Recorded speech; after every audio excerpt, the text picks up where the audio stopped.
Haleluya, puji nama Tuhan. Shalom Bapak Ibu Saudara. Mari kita sama-sama melihat kebenaran firman Tuhan. Kita tetap fokus malam hari ini ya, kita terus memperbaiki live streaming kita supaya semua menjadi lebih bagus, make it better ya, for Jesus Christ. Giving the best is our motto ya. Ini adalah slogan kita, di mana kita harus memberikan yang terbaik di dalam kehidupan kita. Apapun yang kita kerjakan selalu giving our best to God ya. Berikan yang terbaik, lakukan yang terbaik, sebab kita memperlakukan Tuhan kita adalah Tuhan yang patut ditinggikan, dimuliakan, dan Dia layak menerima pujian, kemuliaan, dan segala sesuatu persembahan yang terbaik. Nah saudara, persembahan kita kepada Tuhan adalah bagian dari ibadah ya. Jadi kalau kita giving the best, itu adalah bagian dari ibadah kita, sebab persembahan kita yang kita berikan, kita bawa kepada Tuhan, apakah itu hidup kita, apakah itu hidup kita, apakah itu kemampuan-kemampuan kita, harta milik kita yang kita persembahkan kepada Tuhan adalah bagian dari ibadah kita kepada Tuhan. Jadi Bapak Ibu Saudara, ketika kita mempersembahkan sesuatu, ingat persembahan kita kepada Tuhan adalah bagian dari ibadah kita, di mana dari ibadah kita dinilai ya, kita diterima oleh Tuhan sebagai orang-orang yang berkenan di hati Tuhan ya, karena kita mempersembahkan segala sesuatu kepada Tuhan dengan memberikan yang terbaik. Haleluya, puji nama Tuhan ya. Malam hari ini kita akan lihat sama-sama saudara, kebenaran firman Tuhan. Kita berbuah di dalam Tuhan, dan kita selalu bilang ayo kita berbuah dan menghasilkan buah-buah yang manis ya, buah-buah yang baik, sehingga nama Tuhan, hati Tuhan dipermuliakan. Oke, mari kita lihat di dalam Alkitab kita. Kita akan melihat sama-sama. Let's we go to Efesus ya. Efesus pasal 4 ayat yang ke-15. Efesus pasal yang keempat ayat 15 ya.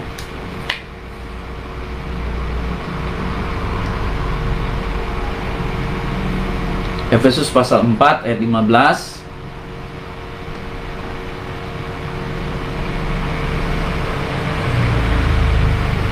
Ya, tetapi dengan teguh berpegang kepada kebenaran, di dalam kasih kita bertumbuh di dalam segala hal ke arah Dia, Kristus yang adalah kepala. Haleluya. Nah, dikatakan kita harus bertumbuh dalam segala hal ke arah Dia ya. Nah, kita lihat lagi Efesus pasal 3 ayat 17. Nanti tolong ditampilkan, karena ini ayat-ayat yang kita akan lihat sama-sama ya. Efesus pasal 3 ayat 17. Sehingga oleh imanmu Kristus diam di dalam hatimu, dan kamu berakar serta berdasar di dalam kasih. Tadi Efesus 4 ayat 15, sekarang Efesus 3 ayat 17. Sehingga oleh imanmu Kristus diam di dalam hatimu, dan kamu berakar serta berdasar di dalam kasih.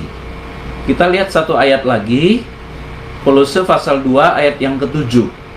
Ini ayat-ayat dulu kita baca ya saudara, nanti baru kita bahas satu persatu. Efesus pasal 3 ayat 17 tadi, sehingga oleh imanmu Kristus diam di dalam hatimu, dan kamu berakar serta berdasar di dalam kasih. Ya, Kolose 2 ayat 7, hendaklah kamu berakar di dalam Dia. Kolose 2 ayat 7, hendaklah kamu berakar di dalam Dia dan dibangun di atas Dia. Hendaklah kamu bertambah teguh di dalam iman yang telah diajarkan kepadamu, dan hendaklah hatimu melimpah dengan syukur. Saya ulangi, Kolose 2 ayat 7, hendaklah kamu berakar di dalam Dia. Hendaklah kamu berakar di dalam Dia dan dibangun di atas Dia. Hendaklah kamu bertambah teguh di dalam imannya yang telah diajarkan kepadamu, dan hendaklah hatimu melimpah dengan syukur. Haleluya. Itu ayat yang ketiga ya berarti. Nah, satu ayat lagi. Mari kita buka di dalam Yohanes pasal yang ke-15. Yohanes 15. Yohanes 15 ayatnya yang ke-8.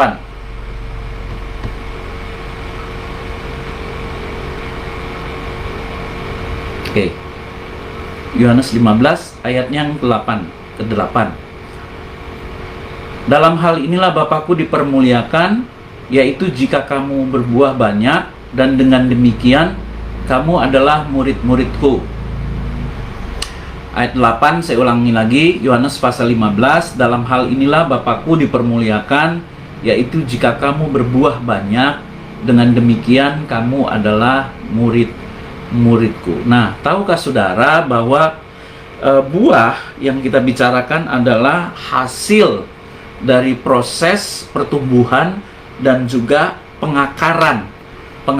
Nah, Alkitab bilang orang benar itu akan bertumbuh seperti pohon korma, ya. Coba dilihat, tolong dibantu, ya. Orang benar seperti pohon korma, ya. Ditanam di bait Allah seperti pohon korma. Nah, tahukah saudara waktu orang menanam pohon korma itu bijinya itu ditaruh di dalam lubang yang dalam, lalu ditaruh batu di atasnya. Lalu udah kemudian ditaruh pasir, dan kemudian ditaruh batu, dan ditaruh pasir lagi.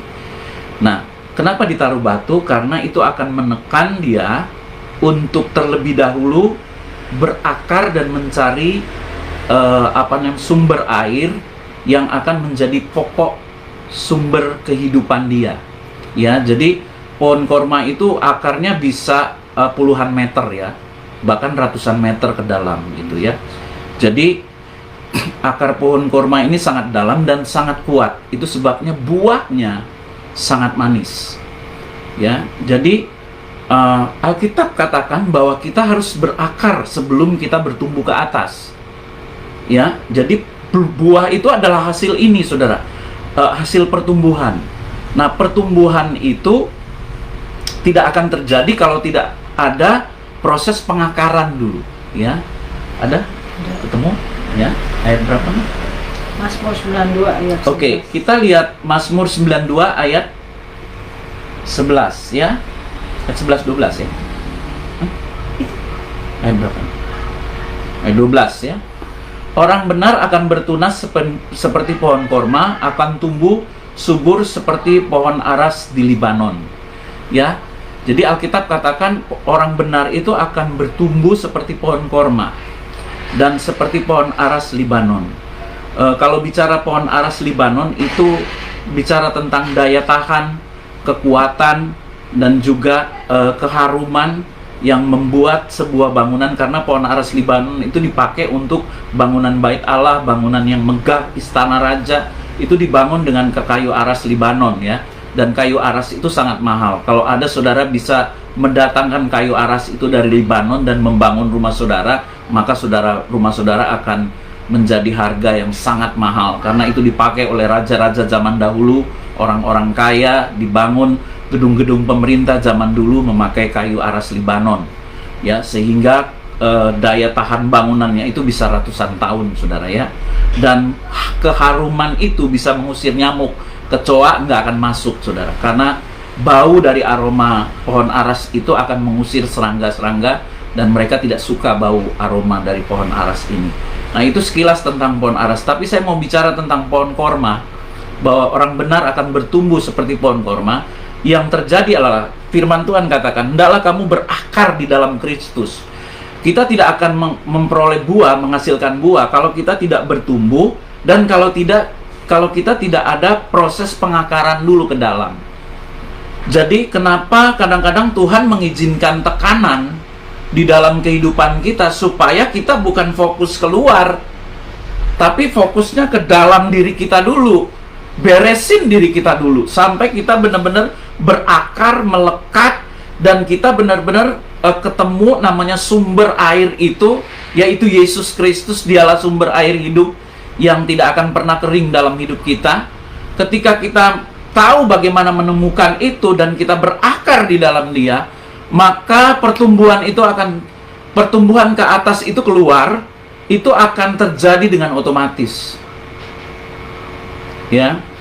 Jadi proses pengakaran ini, ketika pohon korma itu sudah menemukan sumber airnya dan dia akan mempunyai suplai makanan yang cukup, artinya untuk kebutuhan dia, dan itu baru dia akan bisa mendorong batu itu akan terpental keluar karena ada cukup makanan, ada cukup suplai di dalam dirinya. Nah, orang Kristen yang berkemenangan bukan dipaksakan untuk mendorong tekanan itu untuk menang dalam segala perkara, tapi ketika saudara berakar di dalam Dia dan suplai makanan rohani saudara cukup untuk kebutuhan iman saudara, maka tekanan apapun bisa dipecahkan melalui iman saudara. Itu kuncinya. Jadi kita kan kadang-kadang fokus panggil pendeta mau bereskan masalah kita. Sebenarnya gampang aja saudara. Kalau saudara tahu rahasianya, saudara cari dulu caranya bagaimana iman saudara berakar di dalam Kristus. Ketika saudara menemukan akar iman saudara di dalam Kristus dan saudara melekat terpaut kepada Dia, ketika saudara memiliki suplai iman yang cukup untuk kebutuhan rohani iman saudara menjadi kuat, dan otomatis pertumbuhan iman rohani, kekuatan iman rohani saudara, itu yang akan menemplak semua tekanan dan semua halangan, rintangan, persoalan apapun yang menekan saudara dalam kehidupan saudara hari ini. Gitu. Ya, jadi ini kalau kita punya kecerdasan rohani kayak begini, maka bukan saya bilang kita nggak perlu pendeta untuk mendoa, perlu saudara. Ya, karena hamba Tuhan itu diberikan oleh Yesus Kristus. Kristus membangun gerejanya dengan 5 jawatan pelayanan, saudara. Ya, nanti baca itu di Efesus pasal 4 ayat 11. Coba tampilkan Efesus pasal 4 ayat 11. Ya. Ketika saudara mau berakar di dalam Dia, perlu nggak bantuan orang lain? Perlu. Ada hamba-hamba Tuhan memang yang diutus oleh Kristus untuk membangun gereja dan jemaatnya. Maka kita harus tahu memperlakukan hamba Tuhan seperti apa, ya, dan mereka berfungsi seperti apa. Ya, dan ialah nih ya, Efesus pasal 4 ayat 11, dan ialah yang memberikan baik rasul maupun nabi-nabi, baik pemberita Injil maupun gembala-gembala dan pengajar-pengajar. Untuk apa? Ayat 12, tambah ayat 12, untuk memperlengkapi orang kudus bagi pekerjaan pelayanan, bagi pembangunan tubuh Kristus. Nanti ini ya, ayat 13 saya bacakan terus ya. Sampai kita semua telah mencapai kesatuan iman dan pengetahuan yang benar tentang anak Allah, kedewasaan penuh dan tingkat pertumbuhan yang sesuai dengan kepenuhan Kristus. 14, sehingga kita bukan lagi anak-anak diombang-ambingkan rupa-rupa angin pengajaran oleh permainan palsu manusia dalam kelicikan mereka, tapi punya pegangan yang teguh. Gitu. Jadi hamba-hamba Tuhan ada diberikan. Maka kita harus pakai sarana ini untuk pertumbuhan, untuk berakar di dalam Kristus. Itu kita harus pakai sarana ini. Saya selalu anjurkan kepada murid-murid kami ketika kami melakukan pemuridan, discipleship, saya selalu dorong saudara supaya kita memiliki mentor yang jelas. Saudara itu harus punya pembimbing rohani. Gimana saudara mau bertumbuh? Siapa yang mau ajarin saudara? Ya, saudara belajar firman Tuhannya gimana? Nggak bisa baca-baca sendiri. Saya udah tanya kok puluhan orang, ratusan orang, bisa nggak baca firman Tuhan sendiri? Untuk berakar di dalam Kristus itu kita harus pakai sarana ini. Ya, jadi ketika kita ingin berakar di dalam Dia, maka kita harus tahu bagaimana menggunakan sarana ini di dalam kehidupan kita, yaitu bahwa Tuhan memberikan nabi-nabinya, rasul-rasulnya untuk mengajar kita sehingga kita berakar di dalam Dia. Ya, pengakaran itu ke dalam, saudara ya. Kalau bertumbuh itu keluar, nanti yang bisa dilihat orang. Ya, tetapi apa yang dilihat orang itu akan dipengaruhi oleh apa yang tidak kelihatan, yaitu di dalam kita. Ada orang bilang gini, Pak, saya bikin sumpah aja bahwa saya akan berubah. Nggak usah. Ngapain sumpah-sumpahan, saudara? Saya bilang, kalau kita membereskan pribadi kita di dalam Tuhan, maka perubahan di dalam itu nanti suatu hari akan keluar dan nampak oleh semua orang. Ya. Akan nampak oleh semua orang, dan itu akan menghapus semua image buruk tentang kita, dan menghapus semua masa lalu kita yang tidak bagus, yang jelek, ya. Dan orang akan melihat, oh benar, dia sudah di dalam Tuhan dan dia sudah berubah. Dari apa? Dari buahnya itu. Buah itu hasil. Gitu, ya. Jadi yang paling penting adalah di dalam ini. Di dalam bagaimana perubahan di dalam ini terjadi secara revival gitu ya, secara besar-besaran ya. Secara luar biasa, itu nanti akan menembus keluar sehingga dapat disaksikan oleh semua orang, dan itu akan berpengaruh, saudara. Ya, orang kalau di padang gurun di mana ada pohon korma, di situ pasti ada sumber air, gitu ya. Karena pohon korma itu luar biasa, dia akan terus mencari sumber air sampai dia menemukan sumber air.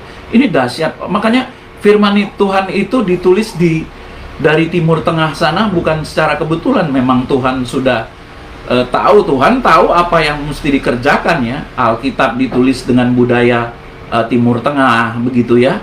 Lalu kultur alamnya juga dipakai untuk perumpamaan membuka rahasia kerajaan Tuhan. Itu nggak ada yang kebetulan, saudara. Ya, kalau pohon jengkol di sini nggak bisa jadi ilustrasi ya.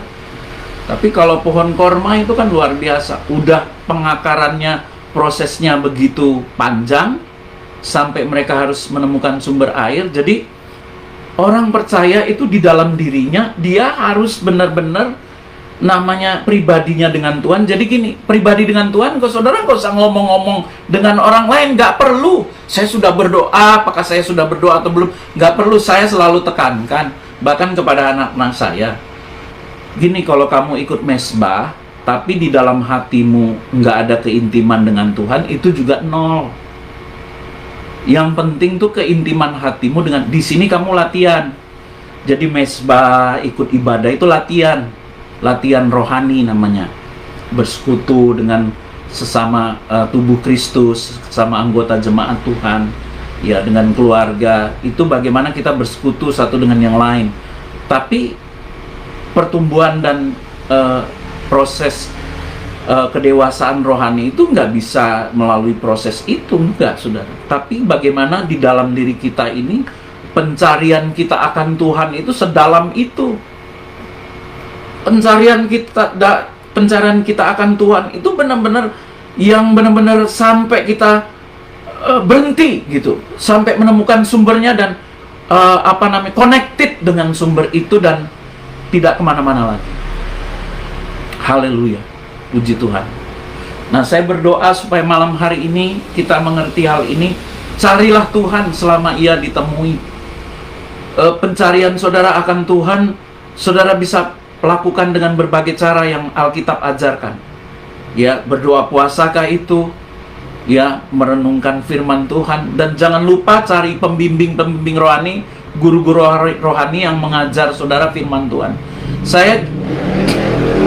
Sebelum saya jadi pendeta dan hamba Tuhan, melayani ya di gereja ataupun pelayanan-pelayanan mission ya sebagai misionari, itu saya dibimbing 3 tahun, punya mentor pribadi, saudara, yang mengajarkan firman Tuhan dan melatih saya untuk intim melalui doa. Makanya jadi orang Kristen kuat. Kenapa? Karena memang berakar di dalam dia. Enggak goyah, saudara, enggak. Mau angin badai tofan kayak gimana juga enggak akan goyang gitu. Tetap kokoh karena berakar di dalam dia. Dan bimbingan pribadinya tuh luar biasa. Ini hamba Tuhan, seorang dosen ITB, percaya Tuhan sungguh-sungguh, tapi muridnya banyak. Murid secara rohani, anak-anak rohaninya tuh banyak. Dia melakukan pemuridan terus. Mahasiswa-mahasiswanya itu dimuridkan sama dia secara rohani, dan mereka bertumbuh dan jadi hamba-hamba Tuhan hebat sekarang, saudara. Dipakai Tuhan jadi berkat buat banyak orang. Karena pertumbuhan rohani secara pribadi. Gitu, bukan karena sekolah teologi, ya bukan. Sekolah teologi itu sarana untuk memperlengkapi pengetahuan kita supaya bertambah. Dan pengetahuannya itu luas gitu ya saudara. Tapi imannya juga nggak bisa dibangun di dalam sekolah teologi, ya nggak bisa. Iman itu harus dibangun secara pribadi. Nggak menjamin orang sekolah teologi bisa kuat imannya. Nggak menjamin saudara. Ya, tapi sekolah perlu supaya kita punya pengetahuan yang cukup. Ya, kalau menggali isi Alkitab, bahasa aslinya, ya, sejarahnya, arkeologinya, budayanya, itu kan harus dibahas juga ya. Jadi punya pengetahuan yang luas, itu perlunya sekolah. Tapi kalau untuk iman itu harus pribadi kita, pencarian kita akan Tuhan. Saya bertumbuh 3 tahun sebelum masuk sekolah Alkitab. Ya dibimbing, digembleng saudara.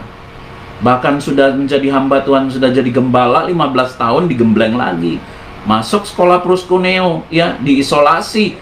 Otaknya, imannya dicuci supaya benar-benar fokus kepada Tuhan. Gitu. Orang tuh perlu proses yang begitu, keintiman dengan Tuhan sehingga berakar. Dan menjadi orang Kristen yang bukan aja tahu Alkitab, tapi punya kecerdasan rohani untuk berpikir ya mengenai Tuhan, mengenal Tuhan lebih jauh, lebih dalam. Nah, jadi pertumbuhan saudara itu tergantung akar saudara dengan Kristus. Ya, itu akan terukur gitu, akan terukur dengan sendirinya.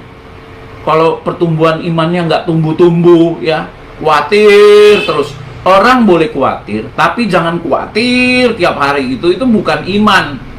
Ya, itu belum bertumbuh. Ada khawatir, tapi dia tahu cara mengatasi kekhawatirannya. Itu orang bertumbuh imannya. Tapi kalau khawatir, jadi panik, jalan pintas gitu, marah-marah, itu bukan orang beriman.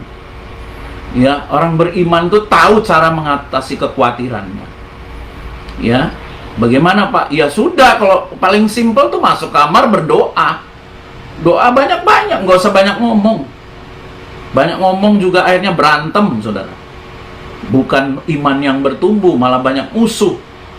Ya, jadi banyak ngomong tuh nggak bagus dalam kekhawatiran. Ngomong sana, ngomong sini. Ya, tadi baru ada yang ngomong tuh ya. Ada yang bilang begitu. Kita kalau dengar keluhan-keluhan terus, kekhawatiran, juga sebagai orang percaya, ya kita nggak lihat hal positif dalam diri orang itu. Benar juga, saudara. Ada orang yang ke persekutuan doa, ke kelompok sel atau apapun, mereka hanya mengutarakan keluhan terus masalah. Nggak pernah bagi sesuatu berkat. Saya mengalami Tuhan, doa saya dijawab oleh Tuhan, gimana gitu ya. Ngalamin kuasa Tuhan, atau bagikan tentang pelayanan yang diurapi oleh Tuhan. Saya tuh sebenarnya ragu-ragu untuk berdoa, tapi kata Tuhan saya harus mendoakan orang, lalu saya beriman dalam nama Tuhan Yesus, ternyata orang itu sembuh. Nah, hal-hal positif itu kan orang juga perlu dengar. Enggak selalu orang dengar masalah, terus besok masalah beras, hari ini masalah duit, besok lagi masalah kontrakan, besok lagi masalah suami. Ya, saya tuh sebel sama suami saya sebel sama anak saya. Nggak pernah masalah gitu, semuanya gitu ya. Kekhawatirannya kayaknya mumet banget hidupnya, itu nggak ada pertumbuhan menurut saya ya.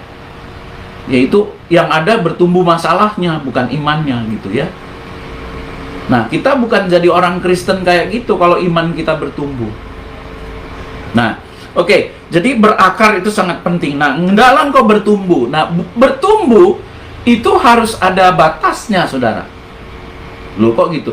Gini, ketika kita bertumbuh itu kan, coba ya saya bilang ya, kan waktu kita bayi, ini contoh ya, maksudnya supaya saudara ngerti ya, ini contoh, telinga saudara waktu saudara bayi kan kecil, tapi kalau telinga ini bertumbuh sendiri, ya, terus nggak ada berhentinya, saudara mau telinga saudara jadi panjang gitu ya, bisa 3 meter, 4 meter, itu kan jadi beban buat hidup saudara. Sesuatu pertumbuhan memang harus proporsional. Apa perkataannya? Pertumbuhan yang proporsional. Jadi nggak mungkin hidung saudara bertumbuh setiap hari ya, sampai tua gitu tumbuh terus ya. Lama-lama dia mancung 1 meter, 2 meter, kan jadi beban buat hidup saudara, jadi masalah gitu ya. Jadi Tuhan memberikan pertumbuhan itu, ya nggak mungkin mulut saudara, bibir saudara lama-lama bertumbuh, ya. Yang pertama 5 cm, 6 cm, 10 cm, kan monyong jadinya jalan. Nggak enak dilihatnya dan nggak proporsional. Pertumbuhan itu harus proporsional. Artinya sesuai dengan kapasitasnya. Gitu. Jadi supaya dia menjadi satu bentuk dan fungsi yang baik di dalam fungsinya gitu ya. Jadi kalau sudah berlebihan, ya apa aja, lidah misalnya bertumbuh ya jadi 1 meter kan jadi beban saudara ya. Apa aja kalau bertumbuh jadi terus menerus nggak ada batasannya ya susah. Ya yang nggak ada batasan tuh rambut. Ya saudara, rambut saudara kalau dibiarin bisa panjang terus, tapi itu kan bisa dipotong. Kalau yang lain nggak bisa dipotong. Bisa lidah dipotong, nggak bisa ngomong nanti ya. Jadi pertumbuhan dalam alam ini harus proporsional. Pohon juga, kalau udah terlalu besar dan terlalu besar sekali, itu akan membahayakan. Jadi pertumbuhan maksud saya adalah proporsional. Nah, pertumbuhan kita dalam Kristus harus proporsional. Artinya sesuai dengan kapasitas kita secara iman. Sehingga kita menjadi orang yang akan menghasilkan buah yang cukup. Nah, kalau pertumbuhannya nggak bagus, buahnya juga sedikit. Gitu. Nah, tergantung dari akarnya. Jadi kalau saudara, kenapa ya buah kehidupan saya kok sedikit ya gitu ya? Kok nggak ada buah yang banyak? Saudara harus bertanya, apakah pengakaran saudara di dalam Kristus itu benar-benar berakar atau nggak berakar? Akarnya nggak dalam, tidak seperti pohon korma tadi. Ya, dan pertumbuhannya juga nggak proporsional gitu. Sehingga buahnya sedikit, kok hasil saya nggak ada ya, belum ada sampai hari ini gitu ya. Saya ini dalam hal, bukan dalam hal rohani aja ya, tapi dalam hal kehidupan ini juga ya. Saya mau saksikan anak laki-laki saya ketika mereka diberi visi setiap hari di sharing firman Tuhan ya. Yang paling tua itu Samuel, dia sungguh-sungguh cari Tuhannya, sungguh-sungguh. Sehingga waktu dia punya visi, dia memutuskan ya, sehingga mereka itu umur 20 tahun sudah berprestasi semuanya. Ya, yang Matthew anak saya yang kedua, bakatnya dia, jadi dia dengar apa yang kita arahkan firman Tuhan, bahwa Tuhan itu memberkati setiap anak-anak yang sungguh-sungguh mencari. Dia cari Tuhannya sungguh-sungguh saudara. Waktu masih mudanya dia cari Tuhan sungguh-sungguh. Dia pelayanan, dia sekolah, ya, dia belajar, dia kursus, ngajar, ya juga ngajar musik, dan dia berprestasi, ya. Ketika umur 20 tahun sudah berprestasi, ya. Dan bakatnya dikembangkan. Nah, itu kan namanya pertumbuhan. Artinya ada buah, ada sesuatu karya yang dihasilkan gitu dalam kehidupan seseorang. Ketika dia mendengar dengan baik dan itu berakar dalam diri dia, melekat di dalam diri dia, dan dia punya visi. Nah, ciri orang yang bertumbuh di dalam Tuhan punya visi dan tujuan yang jelas. Ini ciri orang bertumbuh. Tapi kalau orang nggak bertumbuh, dia nggak tahu arahnya kemana. Gitu. Maka anak-anak wanita saya hari ini saya bilang, kalau mau sekolah cari jurusanmu, visimu kemana hari ini. Harus ditentukan. Hari ini yang kecil kan udah kelas 3 SMA. Harus tentukan universitas apa yang kamu pilih. Jangan bingung-bingung nanti. Arahmu kemana? Ya? Yang paling kecil, perempuan. Ya. Ya, yang ya perempuan pintar semuanya ya. Nah, tapi mereka sedang studi. Ya, kalau laki-laki kan sudah lewat itu. Mereka sudah tinggal menjalani kehidupan ini terus meningkat. Tapi kalau anak-anak wanita saya ya sedang diarahkan karena mereka studi dan prestasinya bagus, luar biasa ya, tetapi harus ada tujuan, arahnya harus jelas ya, visinya kemana ya, itu harus jelas dari sekarang ya. Yang kecil arahnya kemana? Oke, dia tadi bilang mau ambil sastra ya, karena dia ada visi ke depan, bagus ya. Ini selalu kami bicarakan. Nah, orang yang bertumbuh dia mengerti dan sehingga punya visi ke depan, dan dari visi itulah nanti yang akan menghasilkan karya-karya dan buah. Jadi kalau orang nggak punya visi susah ya, kerja tuh ya kerja kayak mesin aja gitu ya. Saudara hidup kayak robot gitu.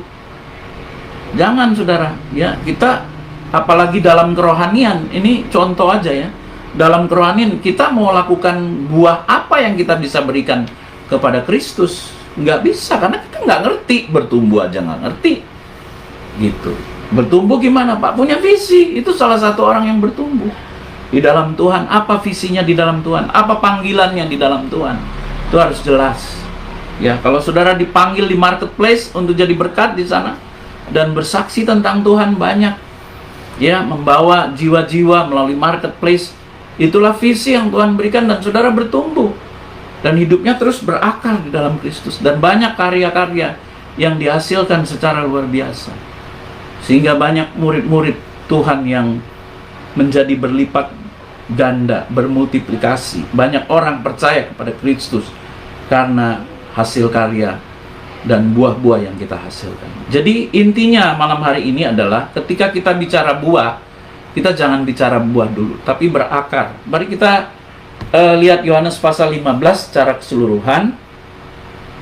Ayat 1 sampai yang ke-8 kita akan kunci di sini, saudara, kita akan tutup di sini. Yohanes pasal 15 ayat 1 sampai 8. Ya.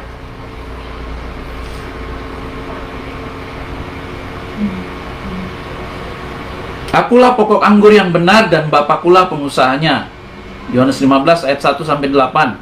Setiap ranting padaku yang tidak berbuah dipotongnya, dan setiap ranting yang berbuah dibersihkannya, supaya ia lebih banyak berbuah. Ya, tadi supaya proporsional ya tadi ya. Dan kamu memang sudah bersih karena firman yang telah kukatakan kepadamu.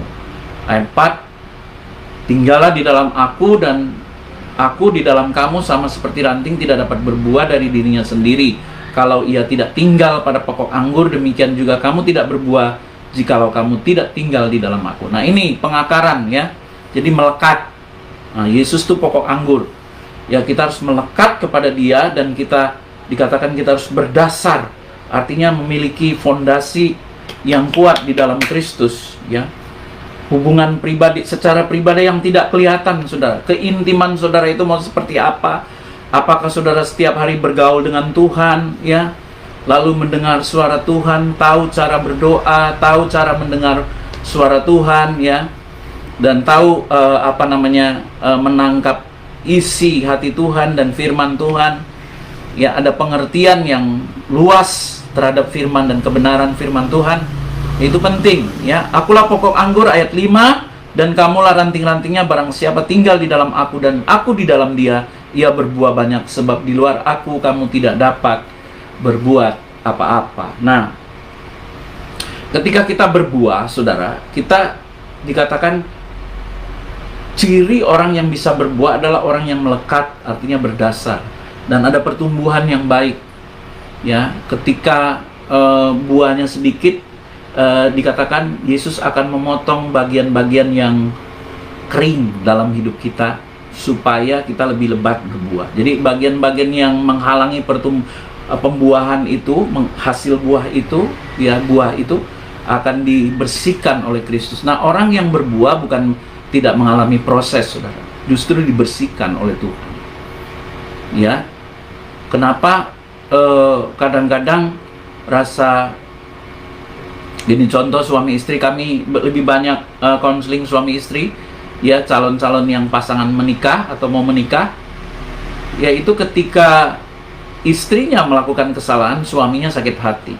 Ketika istrinya mau bertobat karena suami masih sakit hati, maka dia bertindak untuk suaminya perlu proses untuk kesembuhan sakit hati itu, ya, sehingga perlakuan yang sama dilakukan oleh suami terhadap istrinya, ya. Jadi ini proses namanya pembersihan sebenarnya, ya. Jadi ketika suami itu dibentuk oleh kelakuan istrinya, istri dibentuk oleh kelakuan suaminya. Jadi kita saling membentuk satu dengan yang lain supaya kita menjadi semakin hari semakin menjadi seperti Kristus, ya. Dan ini perlu supaya kita lebih banyak bisa berbuah. Ketika kita lulus dalam proses pembersihan ini, kita akan berbuah lebih banyak, dan itulah hasil yang akan kita hasilkan, yaitu buah-buah karakter hidup kita dan juga hasil-hasil pekerjaan kita yang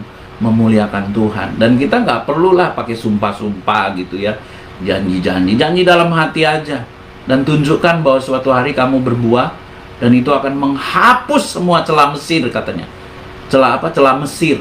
Celah Mesir itu celah kehidupan lama yang penuh dengan penyembahan berhala, dosa, ya, keterpurukan, kutuk-kutuk kemiskinan, ya, pokoknya kebobrokan masa lalu itu akan terhapus karena buah yang kita hasilkan di dalam Kristus hari ini. Haleluya. Ayat 6, barang siapa tidak tinggal di dalam aku, Yohanes 15, ia dibuang keluar seperti ranting dan menjadi kering, kemudian dikumpulkan orang dan dicampakkan ke dalam api, lalu dibakar. Jikalau kamu tinggal di dalam aku dan firmanku tinggal di dalam kamu, mintalah apa saja yang kamu kehendaki dan kamu akan menerimanya. Nah, barang siapa tidak tinggal di dalam aku, ia dibuang keluar seperti ranting yang menjadi kering, kemudian dikumpulkan orang dan dicampakkan ke dalam api, lalu dibakar. Jadi kalau ranting itu udah kering, dia tidak melekat lagi dengan Kristus, maksudnya orang itu tidak melekat lagi, ya sudah jelas dipotong dan dibuang ke dalam api. Tidak ada gunanya. Mari kita menjadi orang Kristen yang berguna bagi kerajaan Tuhan dan bagi orang lain. Ya, kalau orang nggak berfungsi, nggak berguna gitu, ya dia cuman eksis aja ada, tapi nggak bisa apa-apa gitu. Ya nggak bisa bekerja, nggak bisa apa gitu, ya nggak bisa hasilkan, ya kayaknya ya seperti yang nggak ada aja gitu ya. Jadi Tuhan pikir untuk apa gitu orang kayak gini ya, useless. Ya, jikalau kamu tinggal di dalam aku dan firmanku tinggal dalam kamu, mintalah apa saja yang kamu kehendaki dan kamu akan menerimanya. Nih, Yesus itu selalu memberikan jaminan namanya supply. Supply. Dia supplier yang luar biasa dalam hidup kita. He will supply according to your needs. Ya, He will supply your needs according to His rich.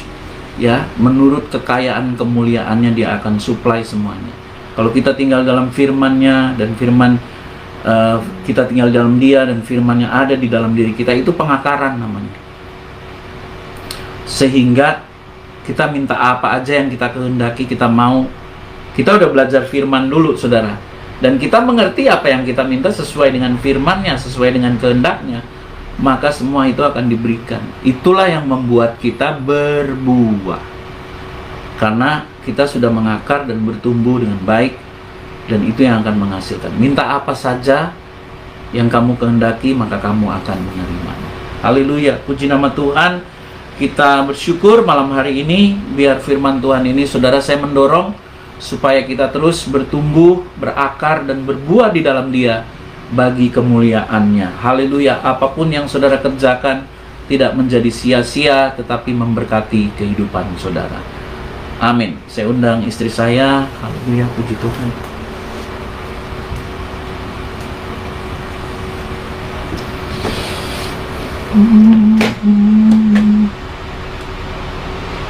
Ya, shalom shalom. Terima kasih banyak buat yang sudah bergabung dan tetap setia di dalam streaming ini, ya, dari awal sampai akhir untuk tetap bersama-sama kami. Tuhan Yesus memberkati.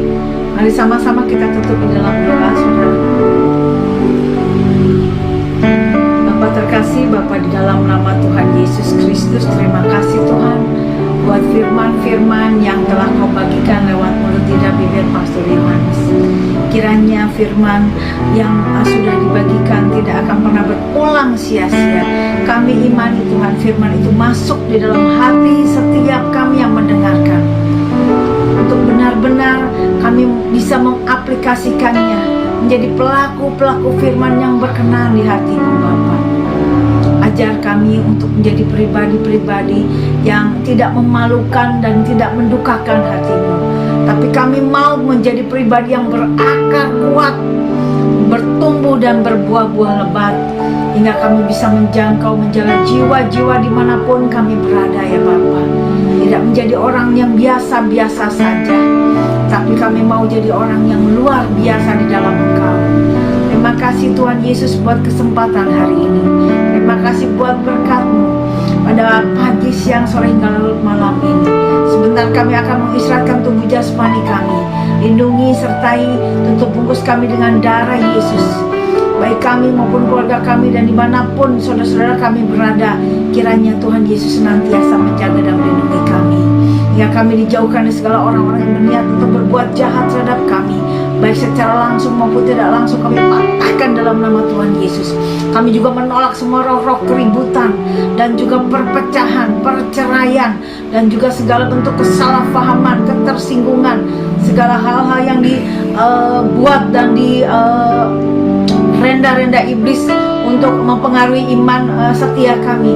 Kami akan menolak semua itu dan kami akan bentengi hati kami, iman kami dengan kuasa Roh Kudus, hingga hati kami, pikiran kami, perkataan kami senantiasa selalu mendatangkan damai, sukacita dan sejahtera yang daripada Engkau. Terpujilah namamu Tuhan Yesus. Terima kasih, kami siap menyambut berkat yang daripada Engkau. Mari kita arahkan hati kita, terima berkat Tuhan.